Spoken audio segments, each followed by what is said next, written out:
down when it's not financially prudent to do so. Part of the planning process is budget development. There's an unfollowed district policy which requires a 3-year budget. Most requirements don't change that drastically from year to year. Budgeting should be looking 3 years out and in support of the strategic plan. Looking farther out allows time to find measures of efficiency to keep costs down. Prioritizing requirements allows easier decision making when cuts are necessary. The only unknown in the equation should be revenue from state and federal sources. The district needs to learn to live within its means like all of us must. Requesting exemptions from the state to raise taxes beyond that allowed by the school board should be the exception, not the norm. I feel it's our obligation as citizens to give back to our community. I think I can use my experience to help ensure that the students of the Gettysburg Area School District are getting a high-quality education at a cost that Gettysburg Area School District taxpayers can afford. It would be a privilege to serve as one of your school directors. Thank you.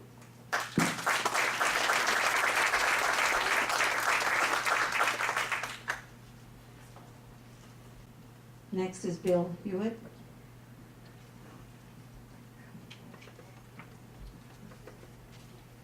I'd like to thank Betsy and Roger again for setting up this forum for us, and for all of you showing up tonight. Such a nice spring night. I'm a lifelong resident of Pennsylvania. I left Pennsylvania in the service of the country and came back once that service was completed. We chose to live in this area because of the people. When we were looking to buy land in Pennsylvania, I went and sat in banks and sat in diners and just watched. Did the tellers know the people's names? Did the people talk to the teller? Oh, what's going on? That's a friendly area. I like that area. That's your area. That's why we came here. I went to Penn State University. My educational experience includes a degree in education. I taught 3.5 years and supervised 65 other teachers in the profession of education. I have managerial experience in supervising large organizations.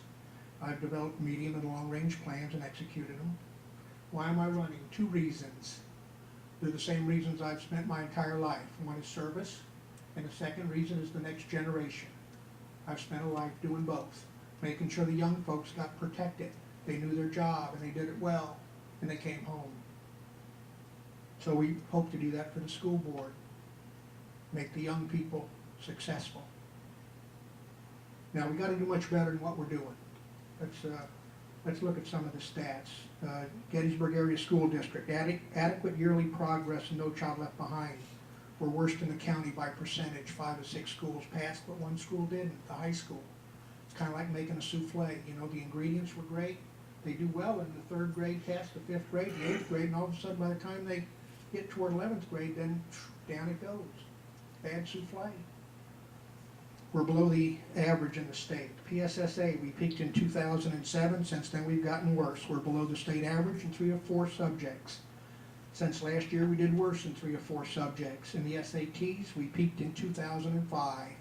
For those of you who follow such things, the SAT changed in 2006, and scores dipped. The average nationwide dip was about 6 points. We dipped 20 and 30 points respectively in English and math. So again, we're below the national average. So how are we going to improve? First of all, I think we need to get the rest of the board involved with demanding excellence. You know, it's kind of like your children, kind of like common sense. If you demand little, you get little. But we want to demand a lot. We expect a lot. That's the first thing. Second, focus on the basics. The more math and English and science you take, the better you do in the college, and everyone knows it. But everyone's got to buy into it. The teachers, the administrators, the other school board members, and the community. Everyone has a role to play in this. Third, we got to get a plan.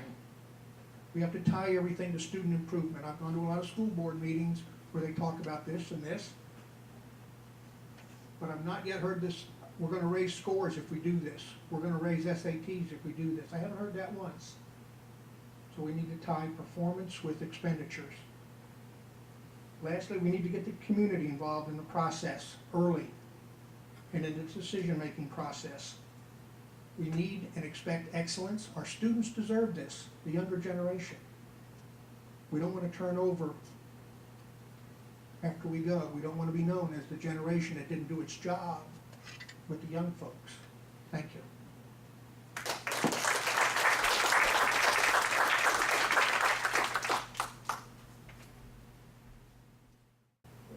Next is Denise Weldon Seavey.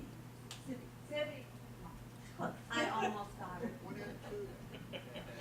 Two out of three. Oh, yeah, not That's not bad. bad. My name is Denise Weldon Civvy, and I'm running for school board because I'm a very frustrated parent, and I don't know what else to do at this point. I have 4 children, ranging from 23 to 14. The oldest graduated from Gettysburg High School 6 years ago. The youngest is currently a 9th grader. And over that nearly 10-year period, I've seen serious deficiencies. I've seen problems getting much worse. Part of this is the result of No Child Left Behind.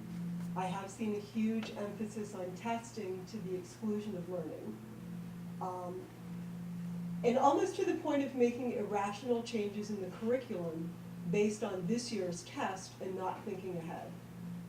At one point in elementary school, my kids had almost no science for an entire year because the school was focused on bringing up math scores on the PSSA. And it worked. They did very well on math. Those same kids are now in high school, and so I was not at all surprised that only 38% of our children passed the state science test. Education is it's a continuum. You can't focus only on what's being tested this year.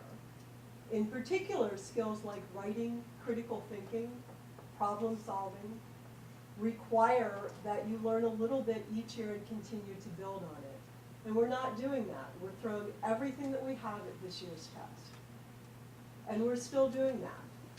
My son in the first semester of this year in an accelerated English class at the high school had only 4 writing assignments an entire semester. That's because writing is not being tested in 9th grade this year on the PSSA. In fact, I was told that I would be happy next year because the test next year will include writing. But I expect the school to have the sense to think ahead. Not teaching a core, really critical skill like writing because it's not on this year's test doesn't show that we're thinking ahead. Part of the problem with focusing on the tests is that they skim over important skills that aren't easy to test. Another is that the standards are still too low. The PSSAs are comparing us to how students are doing in Pennsylvania. And overall, Pennsylvania is not doing well. You can't compare PSSAs for, say, 3rd or 5th graders to other states because they're Pennsylvania specific. You can compare the outcomes in the high school level. And if you look at SAT scores, Pennsylvania scored in the bottom 20% in all 3 categories in 2010. And in fact, the numbers were, really appalling. In the writing portion, we ranked 40th of the 50th states. That was our best score. Critical reading was 44th out of 50. Math was 43rd out of 50. So we don't want to compare ourselves to the rest of Pennsylvania. Pennsylvania includes some really bad school districts in urban Philadelphia and urban Pittsburgh. Our kids have benefits that those students don't.